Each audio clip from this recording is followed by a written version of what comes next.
Hello everyone, welcome to G centric. और पिछले दो लेक्चर में आपने मेश एनालिसिस के ऊपर तीनों केस, जिस तरीके से हमने नोडल एनालिसिस के जो तीनों केस डिस्कस करे थे, उसी तरीके से मेश एनालिसिस के भी तीनों केसेस डिस्कस कर लिए हैं। बस उन तीन केस का अगर ध्यान रखोगे तो बाकी सारे क्वेश्चन बन जाएंगे।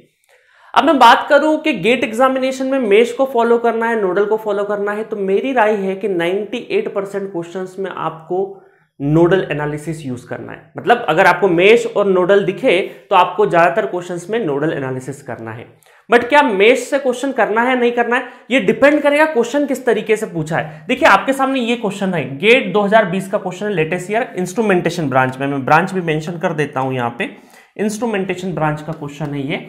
अब देखिए ये क्वेश्चन का पैटर्न देखिए, यहां पर I1, I2, I3 एक सर्किट गिवन है, 3 करंट फ्लो करा दिए, डायरेक्शन भी गिवन है, और आपको कुछ ऐसे मैट्रिसेस फॉर्म में आंसर दे दिए हैं। जैसे क्रैमर्स रूल में हम लोग जमाते हैं ना, उसी तरीके से वैसे ही क्रैमर्स रूल जैसा आपको सॉल्व नहीं करना है, बस आपसे ऑप्शन इस तरीके से देके पूछ लिया है। तो देखिए गेट वाले जो गेट में जो पेपर बनाते उनको पता है कि जब स्टूडेंट इसको सॉल्व करेगा तो काफी लेंदी हो जाएगा, इस वजह से उन्होंने क्या किया, सॉल्व नहीं करवाया। उन्होंने सिर्फ आपको मैट्रिसेस फॉर्म में जमाते, आपको आता है कि नहीं आता है, ये सिर्फ उन्होंने चेक किया है। तो इस तरह के क्वेश्चन को हम लोग नोडल से नहीं जा सकते, इस तरह के प्योरली मेश का क्वेश्चन है ना। वैसे जैसे बात करूं नेक्स्ट क्वेश्चन में अभी करवाऊंगा, इस तरह का क्वेश्चन है, ये भी गेट 2018 इंस्ट्रूमेंटेशन ब्रांच का क्वेश्चन है। यहां पर भी सर्किट में ये I1, I2, I3 मेंशन थे प्रॉपरली, ये आपको करंट के डायरेक्शन गिवन है और यहाँ पे करंट की वैल्यू पूछी है। तो इस तरह के क्वेश्चंस भी हम लोग नोडल नहीं अप्लाई करेंगे, क्योंकि यहाँ पर हमें करंट के वैल्यू पूछी, करंट के डायरेक्शन भी गिवन है। तो अल्टीमेटली कहीं ना कहीं मेश की तरफ इंक्लिनेशन कर रहा है, इंडिकेशन दे रहा है कि आपको मेश से ही सॉल्व करना है, ठीक है। अदरवाइज अगर ऐसा न्यूट्रल क्वेश्चन आए जहां पर मेश और नोडल, देखिए कोई भी क्वेश्चन किसी भी मेथड से किया जा सकता है, चाहे वो बेसिक सॉल्विंग टेक्निक हो चाहे एडवांस सॉल्विंग टेक्निक हो। बट मैं आपको बता रहा हूं कि आउट ऑफ जहां पर मेश और नोडल की बात आएगी तो हमें 98% क्वेश्चंस नोडल से ही सॉल्व करना है, मेश की तरफ नहीं जाना है, ठीक है। इस चीज का ध्यान रखना, और ये बात धीरे धीरे आपको रियलाइज भी हो जाएगी, क्योंकि कॉलेज में जब होते हैं ना हम लोग नेटवर्क थ्योरी नया नया सीखते हैं, तो मेश हमारा सबसे पसंदीदा मेथड होता है। जहीं पे कहीं पर भी सर्किट दिखा, हमने mesh I1 current, I2 current, I3 घुमाया और सॉल्व करने लग जाते हैं। तो कॉलेज लेवल पे हमारा मनपसंद मेथड होता है मेश एनालिसिस, है ना। और उससे भी ज्यादा मनपसंद मेथड होता है सोर्स ट्रांसफॉर्मेशन, जहां दिखा वोल्टेज को करंट, करंट को वोल्टेज में चेंज करते हैं। बट अभी पढ़ाऊंगा आगे वो चीज। तो अभी मैं बात कर रहा हूं नोडल और मेश की। तो मेश स्पेसिफिक अगर क्वेश्चन पूछा जाए तो ही मेश से सॉल्व करना है, अदरवाइज आपको नोडल भी लगाना है। बाकी तो बेसिक सॉल्विंग टेक्निक आपको पता ही है कि जहां पर नोडल मेश की जरूरत नहीं है, बिना उसके भी जो 6-7 मैंने आपको बेसिक सॉल्विंग टेक्निक सिखाई है उससे भी आप सॉल्व कर सकते हैं, ठीक है। तो ये धीरे धीरे जब हमारा नेटवर्क डीसी खत्म होगा, एसी खत्म हो, उसके बाद हम लोग थ्योरम पढ़ेंगे, ट्रांजिएंट पढ़ेंगे, खत्म होते होते आपको रियलाइज हो जाएगा और दिखने लग जाएगा क्वेश्चन के कौन सा क्वेश्चन किस तरीके से करना है, ठीक है। तो टेंशन मत लीजिए, नहीं तो अभी आप सोचने लगे सर हमें कैसे पता चलेगा कौन सा क्वेश्चन कैसे प्रोसीड करना है। धीरे धीरे प्रैक्टिस होगा तो ऑटोमेटिक आपको पता चल जाएगा, ठीक है। चलिए तो क्वेश्चन करते हैं, क्वेश्चन नंबर 116। जल्दी से आप ही खत्म कर दीजिए, 3 लूप है, 3 घूमना है, 3 इक्वेशन लिखना है, इस तरीके से जमाना है, ठीक है। चलिए 1 बाय 1 चलते हैं हम लोग। तो सबसे पहले मेश या लूप इक्वेशन फर्स्ट, लूप 1 है ना, मतलब I1 करंट है तो लूप 1, I2 है तो लूप 2 और I3 है तो लूप 3 की बात करेंगे, ठीक है। चलिए जिसका लिख रहे हैं वो बॉस है, तो इसके हिसाब से प्लस और माइनस करंट डायरेक्शन गिवन होगा, और इसी के हिसाब से जिसका लिख रहे हैं उसी करंट को हमें बॉस मानना है। देखिए इस ब्रांच में करंट I2 भी है और I1 भी है, बट अगर हम लोग लूप 1 का लिख रहे हैं तो बॉस कौन रहेगा, I1 करंट रहेगा, मतलब ग्रेटर हमने I1 को एज्यूम किया। होगा नहीं होगा डिफरेंट चीजें। तो ये प्लस साइन किससे होगा, जहां से करंट एंटर करता है उसके हिसाब से प्लस रहेगा। तो ये I1 का लूप 1 का लिख रहे हैं, तो ये I1 करंट एंटर कर रहा है तो पॉजिटिव से करेगा, ठीक है। चलिए अब जल्दी से लिख देते हैं फटाफट, हम लोग थोड़ा सा कलर बदल लेते हैं, या चलिए इसी कलर से लिख देते हैं, अलग अलग कलर ले लेंगे।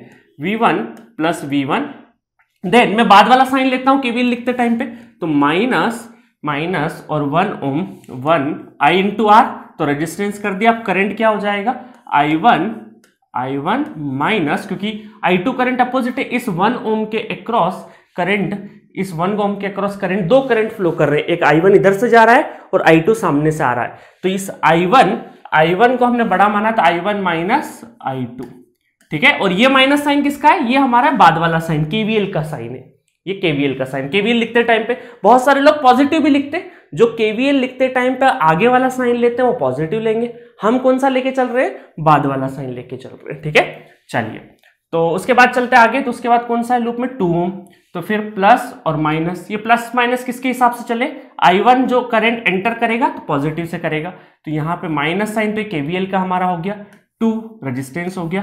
करंट कौन कौन सा है, I1, और I1 के अपोजिट है I3, बिल्कुल अपोजिट है ना, I1 ऐसे जा रहा है, I3 उसके अपोजिट है, तो I1 minus I3 equal to 0। ठीक है, समझ में आ गया। अब इसको थोड़ा सा रीअरेंज कर लेंगे जल्दी से हम लोग, तो यहाँ पे क्या हो जाएगा, V1 minus I1 minus minus plus I2 है ना, खुलेगा ब्रैकेट तो प्लस हो जाएगा, then minus 2I1 plus 2I3 equal to 0। तो इसको थोड़ा सा जमा लेते हैं हम लोग, तो यहाँ पे V1 इक्वल टू उस साइड में ले जाते हैं, तो पहले तो इसको प्लस कर देते, 2 और 1 3, और उस साइड जाएगा तो इक्वल टू के उस साइड चले जाएगा तो पॉजिटिव 3I1। उसके बाद plus I2 plus not plus plus नहीं, उस साइड जाएगा ना, उधर ले जा रहे हैं तो माइनस I2, और ये वाला भी क्या हो जाएगा, माइनस 2I3। ठीक है, तो ये हो गई हमारी इक्वेशन फर्स्ट। इक्वेशन फर्स्ट थोड़ी सी हाईलाइटेड करके लिख देते ताकि जमाने में आसान रहेगा। ठीक है, इक्वेशन नंबर 1। चलो, अब ऑप्शन कंपेयर करना चाहे तो कर सकते हैं, बट गेट एग्जामिनेशन में अगर क्वेश्चन दिया तो एक इक्वेशन से तो आंसर नहीं निकलेगा, क्योंकि आपको कहीं ना कहीं कॉमन दिया रखेगा। ठीक है, फिर भी मैच कर लेते, 3 -1 -2, 3 -1 -2, 3 -1 -2, 3 -1 -2। देखो सी और डी ऑप्शन लगभग पहली जो रो है वो आपकी, जो पहली रो है वो एग्जैक्टली सेम है, तो इसका मतलब है गेट एग्जामिनेशन में एक स्टेप से आपका आंसर नहीं आएगा, है ना, बहुत कम चांसेस होते हैं। चलिए लूप नंबर 2 की बात करते हैं, तो थोड़ा सा कलर भी चेंज कर लेते हैं। अब हमारे पास स्मार्ट बोर्ड है तो कलर की फैसिलिटी भी है, एक काम करते हैं ब्लू कलर ले लेते हैं।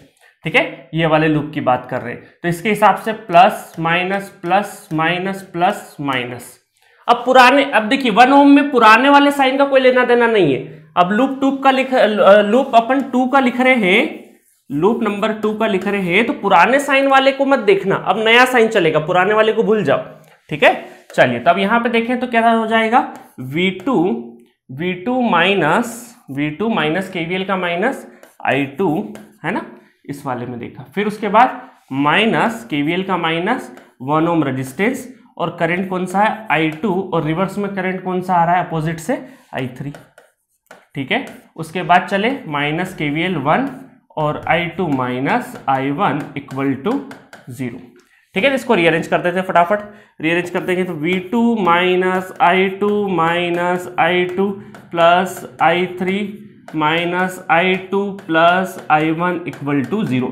बहुत ध्यान से कैलकुलेशन करना, एक प्लस या माइनस इधर उधर हुआ तो आंसर गलत हो जाएगा। ठीक है, चलो इसको सॉल्व कर देते हैं, तो V2 इक्वल टू कितना हो जाएगा, उस साइड में ले जाएंगे हम लोग, तो पहले I1 को पकड़ते हैं, तो I1 उधर जाके माइनस I1, उसके बाद I2 ये 2 हो जाएगा, उधर जाके प्लस का हो जाएगा, प्लस और नो 2 नहीं 3 हो गए ना, I2, तो ये हो जाएगा 3I2, और I3 है तो उधर जाके माइनस I3। तो इसका मतलब है कि यहाँ पे आपको ये होगी हमारी सेकेंड इक्वेशन, ये हो गई सेकेंड इक्वेशन। सेकेंड इक्वेशन से मैच कर रहा है क्या आंसर, -1 3 और -1, -1 3 -1 3 -1।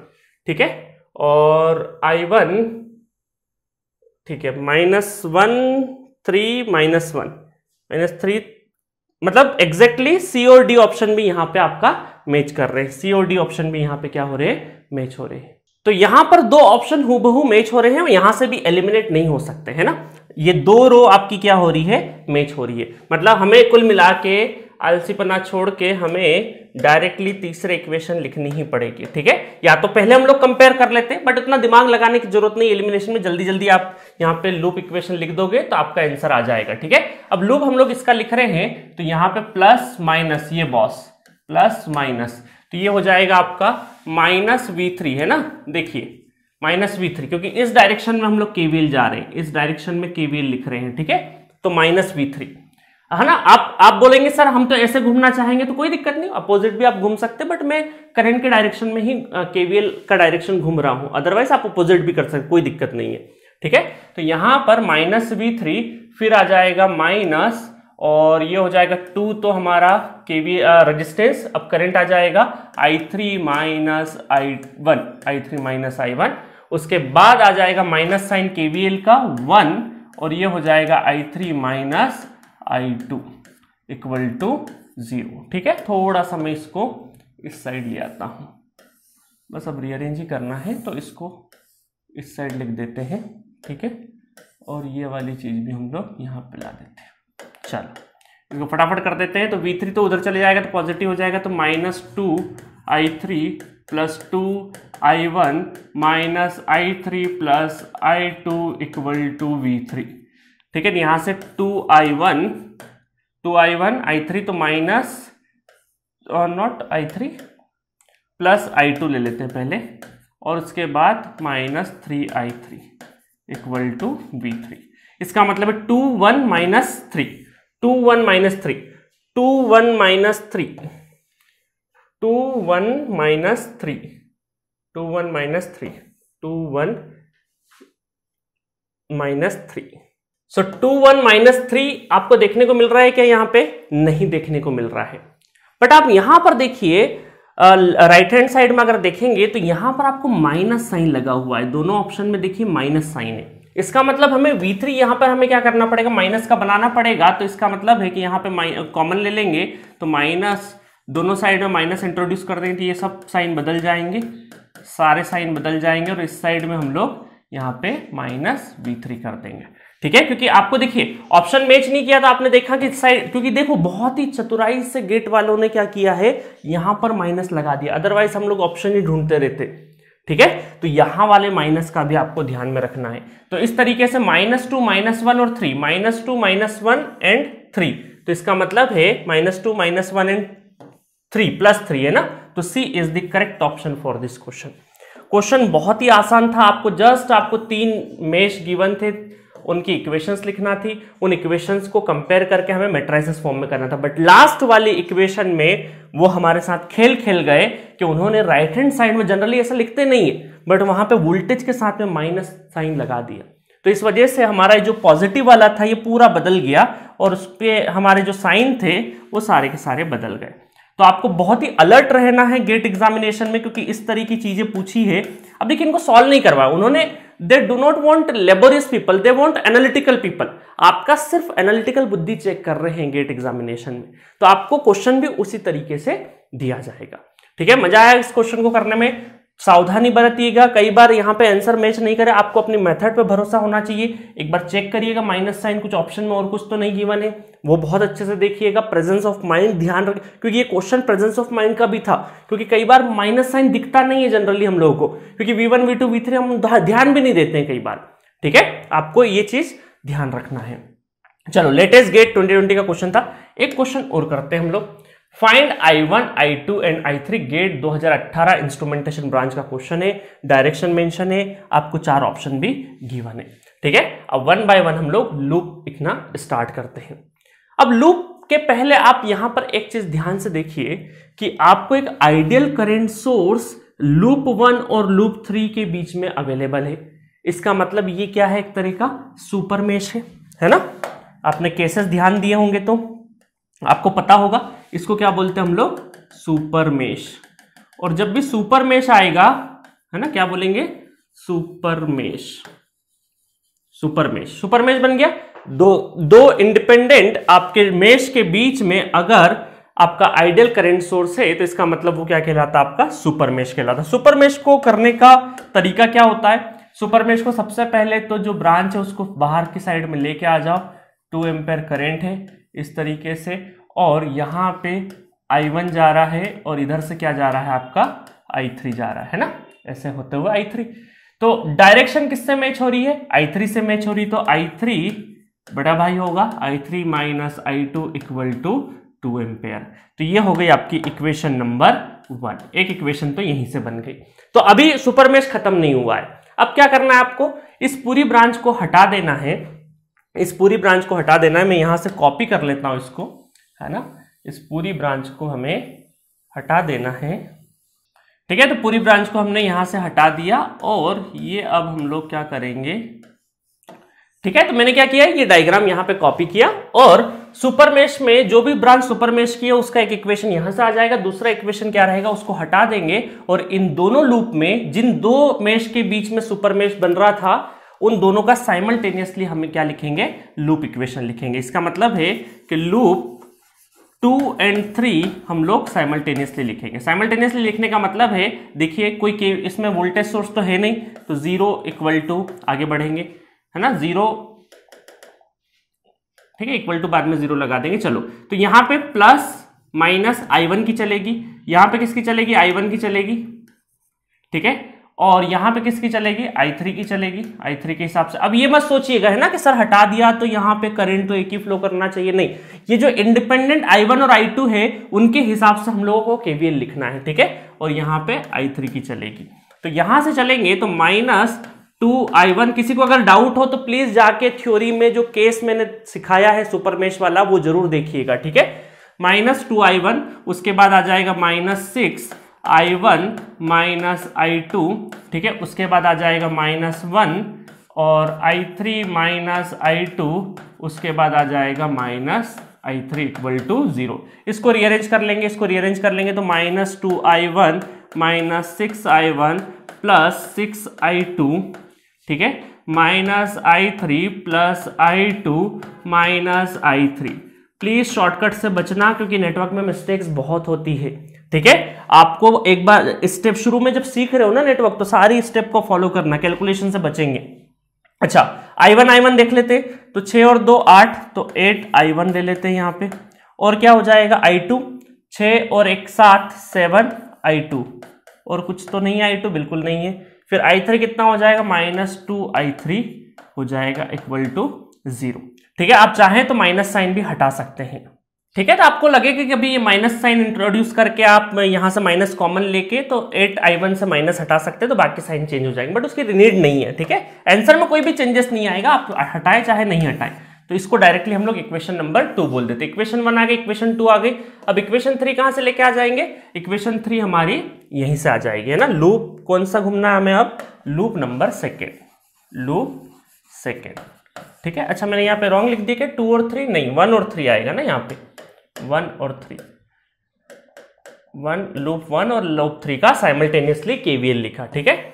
नोडल में क्या करते थे ना, सुपर नोड होता था तो साइमल्टेनियसली नोडल लिखते थे, इनकमिंग आउटगोइंग। यहां पर हम लोग साइमल्टेनियसली क्या लिख रहे हैं, केवीएल लिख रहे हैं, बस इतना सा अंतर है। अब हम लोग अगर लूप 2 की बात करें, तो कितना हो जाएगा, 5, उसके बाद प्लस माइनस, तो ये हो जाएगा -1 इंटू i2 -i3, ठीक है। उसके बाद यहां पे प्लस माइनस, तो -6i2 -i1 इक्वल टू 0, ठीक है। ये कितना हो जाएगा आपका, 5 हो जाएगा, -i2 plus i3 -6i2 plus 6i1 equal to 0। तो इसको रीअरेंज कर लेते हैं, 5 इस साइड ही रखते हैं, काम करते हैं, और इक्वल टू उस साइड में सारी चीजें ले जाते हैं। तो i1 कितना है, एक ही है, तो -6i1 हो जाएगा, ठीक है। i2 कितना, 6 और 1 7, उधर जाके +7i2 हो जाएगा, और ये -i3 हो जाएगा, ठीक है। तो ये आपका इक्वेशन नंबर 2 बन गया। इसको थोड़ा सा और अच्छे से रीअरेंज कर लें, तो यहां पर 7i2 -i3 इक्वल टू 5, ठीक है। तो ये हो गया हमारा इक्वेशन नंबर 3। ये हो गई आपकी इक्वेशन नंबर 3, ठीक है।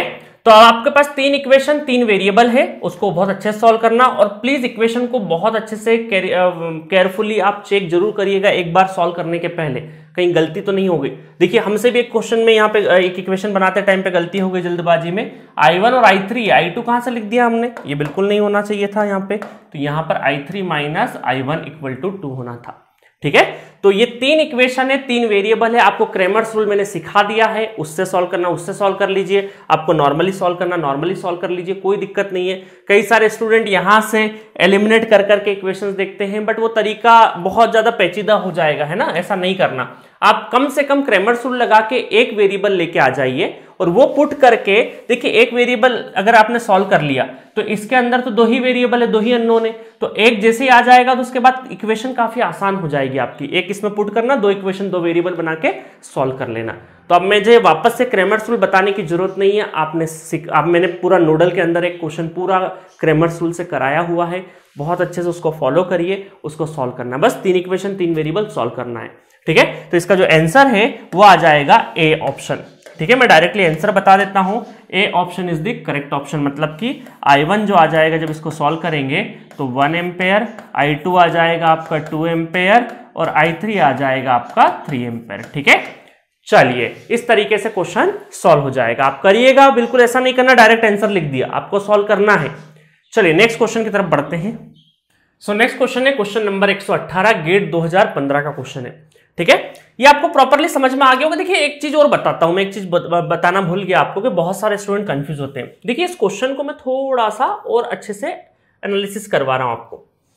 कई बार क्या होता है ना, ये क्वेश्चन तो सॉल्व हो गया हमारा ना, क्वेश्चन में कोई दिक्कत नहीं है, एक एडिशनल कॉन्सेप्ट बता रहा हूं आपको, क्योंकि कई बार स्टूडेंट कंफ्यूज हो जाते हैं।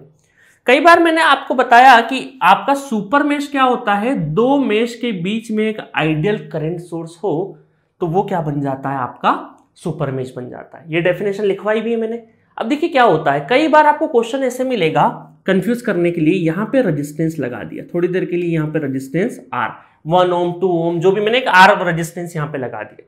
अब जैसे ही मैंने यहां पे R रेजिस्टेंस लगाया, अब स्टूडेंट मुझे क्वेश्चन भेजते हैं कि सर अब तो आपका सुपर मेश नहीं लगेगा क्योंकि यहां तो आइडियल बचा नहीं है, ये प्रैक्टिकल हो गया है।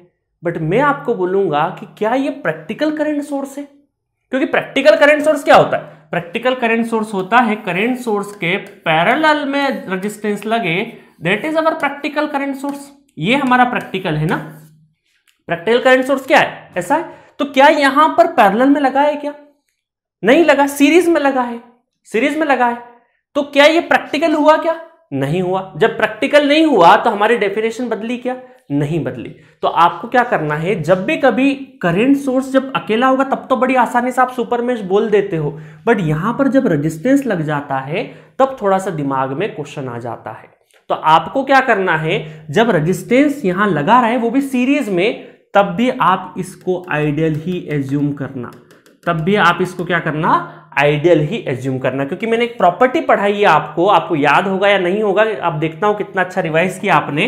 एक करंट सोर्स के अगर सीरीज में, ये करंट सोर्स आई है और इसके सीरीज में अगर एक रेजिस्टेंस लग जाए तो इसका इक्विवेलेंट है ना, इक्विवेलेंट क्या होता है, इसका इक्विवेलेंट कई बार हम लोग आई लिख देते हैं, इस रेजिस्टेंस R को हम लोग इग्नोर कर देते हैं। ये प्रॉपर्टी पढ़ाई है मैंने, और कब यूज करना है कब नहीं करना है ये भी बताया है ना, equivalent with respect to sources में बेसिक सॉल्विंग टेक्निक में ये चीज बताई है मैंने प्रॉपर्टी, ठीक है। तो क्या मैं ऐसा कर सकता हूं कि यहां पर इसके इक्विवेलेंट में सिर्फ I लिख सकता हूं, बट ऐसा लिखूंगा नहीं मैं। क्यों नहीं लिखूंगा, उसका वजह बताता हूं।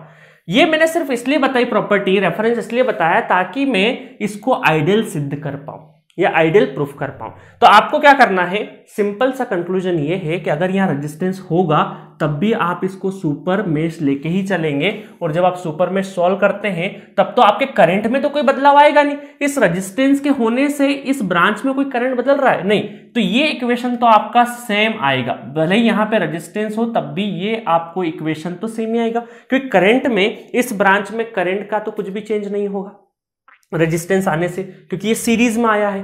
कोई अगर पैरेलल में लगा होता तो डिवाइड हो रहा होता, बट सीरीज में है तो सीरीज में होने से आपका रेजिस्टेंस सीरीज में लगने से आपके करंट में कोई भी डिफरेंस नहीं आएगा। तो ये इक्वेशन तो एज इट इज आएगी, चाहे रेजिस्टेंस हो चाहे नहीं हो। बट डिफरेंस कहां आएगा, आप बोलेंगे सर कुछ तो डिफरेंस आएगा ना, रेजिस्टेंस आपने लगा दिया, आप बोल रहे कुछ भी डिफरेंस, हाँ करंट में कुछ भी डिफरेंस नहीं आएगा, ठीक है, करंट में डिफरेंस नहीं आएगा, आपके आंसर में कोई भी डिफरेंस नहीं आएगा।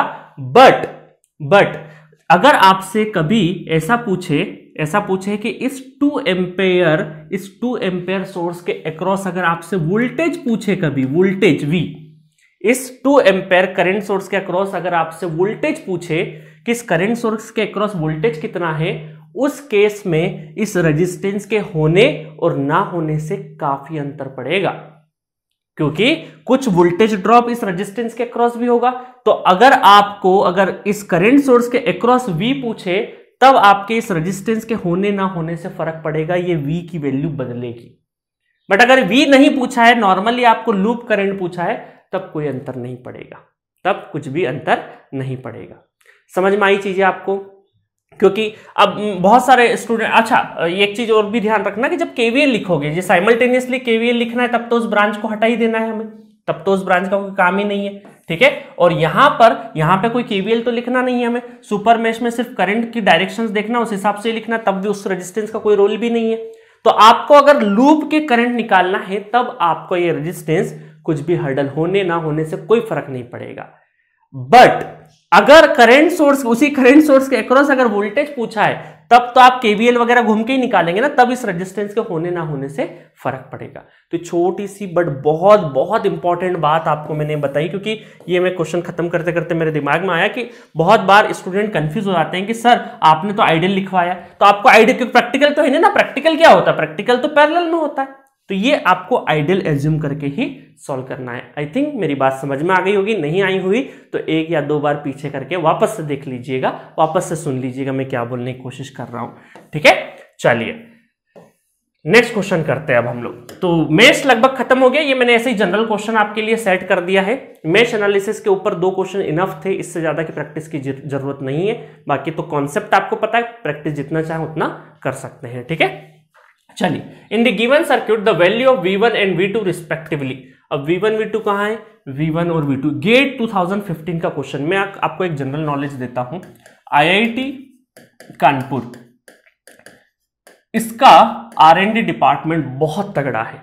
यहां से अगर आप एमटेक PhD करते हैं, इसका मतलब आपका बहुत अच्छा लेवल होगा, है ना, क्योंकि यहाँ के प्रोफेसर्स आपकी इतनी आसानी से छोड़ते नहीं है, आपको रिसर्च पे काफी काम करवाते हैं। इस वजह से ये IIT जब भी पेपर बनाता है ना, तो सुर्खियों में रहता है। इसने पेपर कब बनाया? 2007 में बनाया। 2007 में पेपर बहुत अच्छा था, जितने भी आपको 2007 के क्वेश्चंस मिलेंगे, आपको ठीक ठाक क्वेश्चंस मिलेंगे। फिर इन्होंने बनाया 2015 का, है ना। 2015 में इनके पास क्या हो रहा था कि लास्ट मोमेंट तक कैलसी रिप्लेस, वर्चुअल कैलकुलेटर जो है ना आपका, फिजिकल बंद हो रहा था और वर्चुअल इंट्रोड्यूस हो रहा था, और इंट्रोड्यूस कर भी दिया था। 2015 में वर्चुअल कैलकुलेटर इंट्रोड्यूस कर दिया था in the month of I think October या नवंबर। बट जैसे ही लॉन्च किया, उसके अंदर बहुत सारे एरर्स आने लग गए। तो IIT ने डिसाइड किया चलो इस साल और वर्चुअल कैलकुलेटर नहीं लॉन्च करते हैं, 2016 से लॉन्च करेंगे। इस साल आप फिजिकल कैलसी ही अलाउ करिए। तो फिजिकल कैलसी अलाउ था, ये वो लास्ट साल था 2015, जब आपका ये जो फिजिकल कैलकुलेटर मैं बता देता हूं, ये जो फिजिकल कैलकुलेटर ये अलाउ था, कौन सा? लास्ट 2015 में। उसके बाद से वर्चुअल कैलकुलेटर फुल तरीके से लॉन्च हो चुका था 16 से। तो जो 15 का पेपर है, खासकर इलेक्ट्रिकल स्ट्रीम की बात कर रहा हूं मैं, तो इलेक्ट्रिकल का पेपर बहुत अच्छा बनाया था 2015 में। और मैं आपको जान के ताजुब होगा कि यहां पे तकरीबन 53 और 54 मार्क्स पर, मार्क्स की बात कर रहा हूं, आपका जो रैंक था 250 के अंदर था। AIR 250 कितने नंबर पे? 53-54 मार्क्स के आसपास आपका 250 के अंदर रैंक था। तो पेपर ऐसा नहीं था, पेपर बहुत ज्यादा टफ था। 7 की अगर मैं बात करूं तो 7 तो टफ बना दिया था, कुछ कॉन्सेप्ट नए इंट्रोड्यूस हुए थे उस टाइम पर, और 2007 का पेपर वाकई में टफ बनाया था। बट 15 का पेपर टफ नहीं था, एनालिटिकल पेपर था। आपको क्वेश्चंस भी देखेंगे ना, बहुत अच्छे लेवल के क्वेश्चंस, जहां पे मिस्टेक होने के चांसेस बहुत ज्यादा।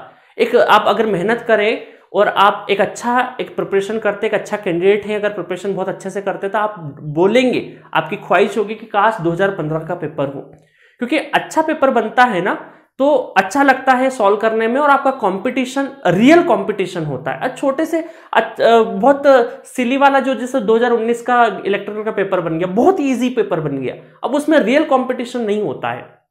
आपका जब रियल कंपटीशन देखने को, आपको वाकई अपने जो कॉम्पिटिटर स्टूडेंट है उससे अगर कॉम्पीट करना है, तो एक अच्छा पेपर बनेगा तो मजा आएगा। क्योंकि प्रिपरेशन अगर आपने अच्छी करी है तो अच्छा पेपर आएगा तो मजा आएगा।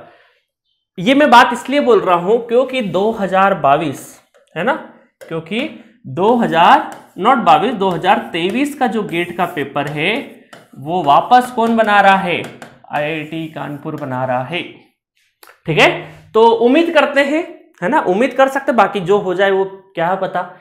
7, 15, 15 में जैसा पेपर का एक स्टैंडर्ड लेवल मेंटेन किया, 2023 में भी वही लेवल मेंटेन होगा। टफ नहीं था, मैं अगेन बोल रहा हूं, 15 का पेपर टफ बिल्कुल नहीं था, एनालिटिकल पेपर था, बहुत मजेदार पेपर था। आप क्वेश्चन उठा के देखोगे आपको खुद रियलाइज होगा कि यार वाकई क्वेश्चन ठीक पूछा है।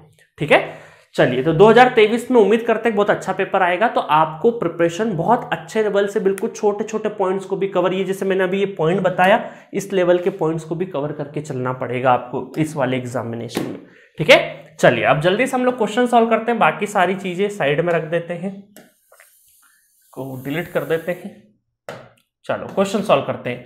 क्वेश्चन पूछा है 15 से एकदम से याद आ गया मुझे, बात तो मैंने आपको बता दी, इंपॉर्टेंट है, ध्यान रखिएगा। बट हवा मत बनाइएगा कि इसमें ये क्वेश्चन पूछा, इसमें क्वेश्चन, बहुत सारे लोग वीडियो बनाने लग जाते हैं, आईआईटी ने ये पूछा था, ये पूछा था, इस साल ये पूछेगा, ऐसा कुछ भी नहीं है। आप अपनी कॉन्सेप्ट पढ़ो यार, पेपर कहां से आएगा, कॉन्सेप्ट से आएगा ना। आप ऐसा फुटप्रिंट थोड़ी फॉलो करेंगे जैसे हम कॉलेज में फुटप्रिंट फॉलो करते, अच्छा 2 साल में ये पूछा, तीसरे साल, तुक्का नहीं लगना है। कॉन्सेप्ट पढ़िए, सब्जेक्ट पढ़िए, ऑटोमेटिक जो आपने पढ़ा है वहीं से पेपर बनेगा ना, कहीं आउट ऑफ बॉक्स थोड़ी बनेगा। तो सिंपल सी चीजें हैं, इसको कॉम्प्लिकेटेड मत करिए, क्योंकि बहुत सारी जगह पे आपको बहुत सारे चैनल ऐसे देखने को मिलेंगे, अच्छा यहां से ये आईआईटी ने ये पूछा, यहां से पूछा तो अब ये पूछेगा, क्या पूछ सकता है, ऐसा प्रिडिक्शन नहीं करने का है अपन ने। ये वो लोग करते हैं जिनका प्रिपरेशन हल्का फुल्का रहता है कि तुक्का कैसे मारना है, ये कैसे करना है। आप मेहनत कर रहे हैं, बहुत अच्छे से कॉन्सेप्ट पढ़िए और उस दिन अप्लाई करना है बस।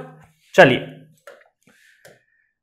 क्वेश्चन है, अभी तक तो क्वेश्चन सॉल्व भी कर लिया होगा आपने। V1 और V2 पूछा है, और यहां पर एक आपका डिपेंडेंट सोर्स है जिसका 2i, i का क्लू कहां पे, यहां पे गिवन है।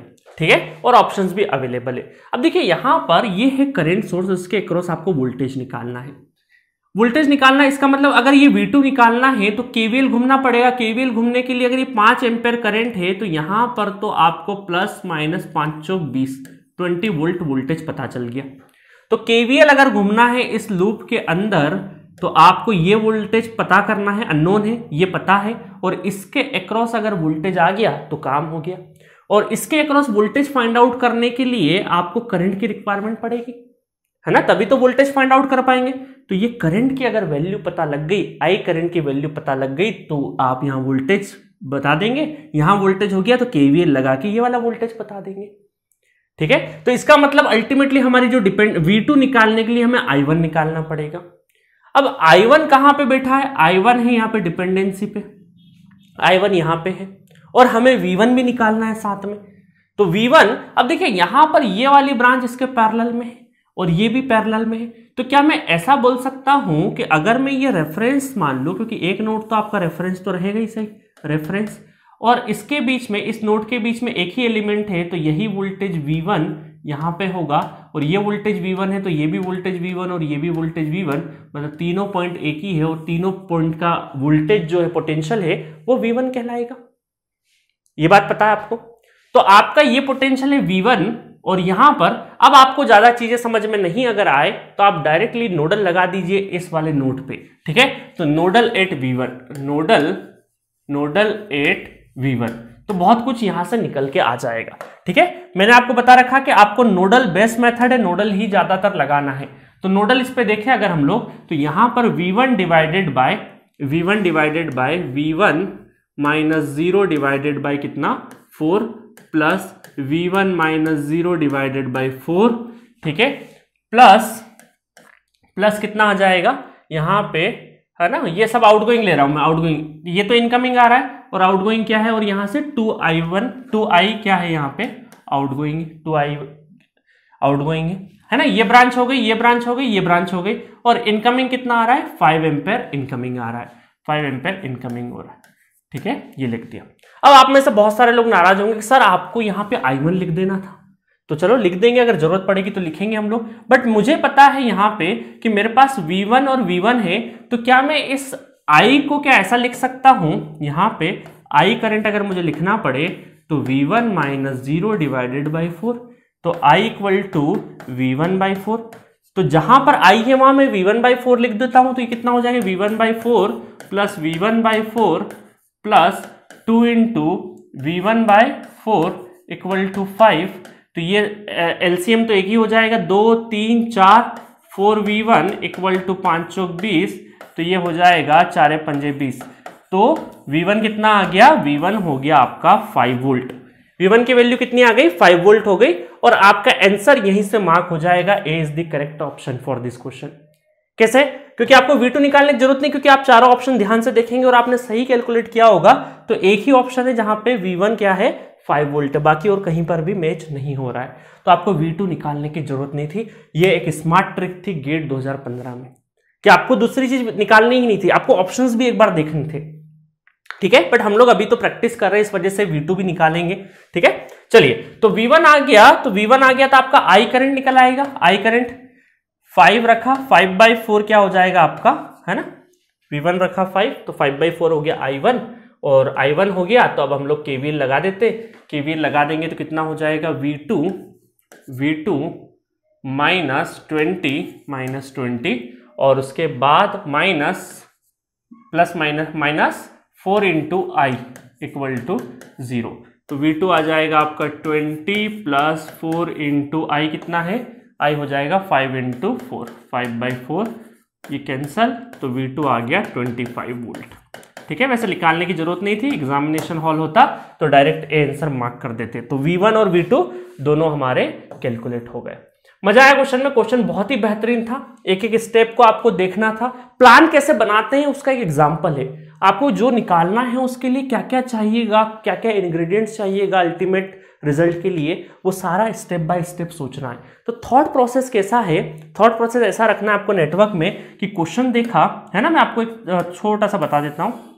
देखो थॉट प्रोसेस क्या रखना है, एक तो क्वेश्चन को रीड बहुत अच्छे से करना है, बहुत अच्छे से रीड करो क्वेश्चन को, उसके बाद आपसे क्या पूछा है वो देखना है, उसको पूछने, देखो गेट एग्जामिनेशन में कैसे पैटर्न चलता है, एक चीज पूछी है आपसे, ठीक है, उसको निकालने के लिए दो चीजें और लगेगी आपको, उसको निकालने के लिए आपको दो चीजें और फाइंड आउट करनी पड़ेगी, और फिर लास्ट में जो दो चीजें निकल जाएगी तो अल्टीमेट आप आंसर पे यहां पे पहुंच जाएंगे। मतलब कोई भी एक चीज कैलकुलेट, जैसे सपोज करिए यहाँ पे v2 कैलकुलेट करना था, तो उसके पहले आपको I पे जाना था, उसके पहले आपको v1 निकालना था, तो v1 निकला तो I निकला, I निकला तो v2 निकला। तो इस तरीके से गेट एग्जामिनेशन में कोई भी सब्जेक्ट का क्वेश्चन आपको कोई चीज निकालनी है तो उस तक पहुंचने के लिए दो कैलकुलेशन और करनी पड़ेगी और फिर वहां जाना पड़ेगा, ठीक है। तो ये पैटर्न होता है, तो आपको भी थॉट प्रोसेस पहले देना है, पहले दिमाग चलाना है, उसके बाद पेन चलाना है, क्योंकि पेन जैसे ही चला है तो फिर दिमाग का डायरेक्शन सोचने का इधर उधर नहीं जाता, एक ही डायरेक्शन में सोचता है, फिर तो एक ही डायरेक्शन में सोचने पे मजबूर करना है, बट सही डायरेक्शन हो, तो उसके लिए दिमाग को पहले चलाना, पहले पूरा प्लान बनाइए। शुरू में थोड़ा सा टाइम लगेगा प्लान बनाने में, बट धीरे धीरे आदत हो जाएगी, तो जल्दी जल्दी स्पीड के पीछे मत भागो, एक्यूरेसी के पीछे भागो, एक दिन स्पीड ऑटोमेटिक बन जाएगी। तो एट दिस नोट हमारा मेश एनालिसिस पूरी तरीके से फिनिश होता है। मैं नेक्स्ट लेक्चर में, जो कि बहुत छोटा रखूंगा, जिसमें मैं नोडल और मेश और ओम्स लॉ अभी तक जो पढ़ा है हम लोगों ने, उन तीनों को थोड़ा सा कंपेयर, केवीएल केसीएल, जो भी मेजर टेक्निक है हमारी, है ना, मेजर टेक्निक जो सॉल्विंग है, like KVL KCL Ohm's law nodal और मेश, क्योंकि नोडल और मेश में भी क्या कर रहे हैं हम लोग, नोडल में क्या कर रहे हैं, केसीएल लिख रहे हैं हम लोग, ओम्स लॉ और केसीएल का ही तो कनेक्शन है आपका नोडल, और अगर मैं मेश एनालिसिस देखूं तो केवीएल और ओम्स लॉ का कलेक्शन है ना। कर क्या रहे हैं हम लोग, केवीएल अगर मैं कहीं मेश घूम रहा हूं तो उसमें केवीएल और ओम्स लॉ का तो है, ठीक है। तो KVL KCL Ohm's law nodal और मेश, ये 5 टेक्निक मेजर टेक्निक है। बाकी जो टेक्निक्स है सारी के सारी मैंने डिवाइड कर दिया बेसिक और एडवांस के बीच में, current division rule, voltage division rule, equivalent resistance, equivalent circuit with respect to source, star to delta, delta to star, ये सारी जो टेक्निक है ये कहीं ना कहीं हेल्पिंग हैंड है। तो मैं क्या करूंगा, ये जो 5 मेजर टेक्निक है इनको मैं कंपेयर करा देता हूं कि इनका क्या लिमिटेशन है, कई बार थ्योरेटिकल क्वेश्चन भी आ जाता है। तो नेक्स्ट लेक्चर में एक छोटा सा लेक्चर बना दूंगा जिसमें 5 टेक्निक को मैं कंपेयर करा दूंगा। Okay, thank you.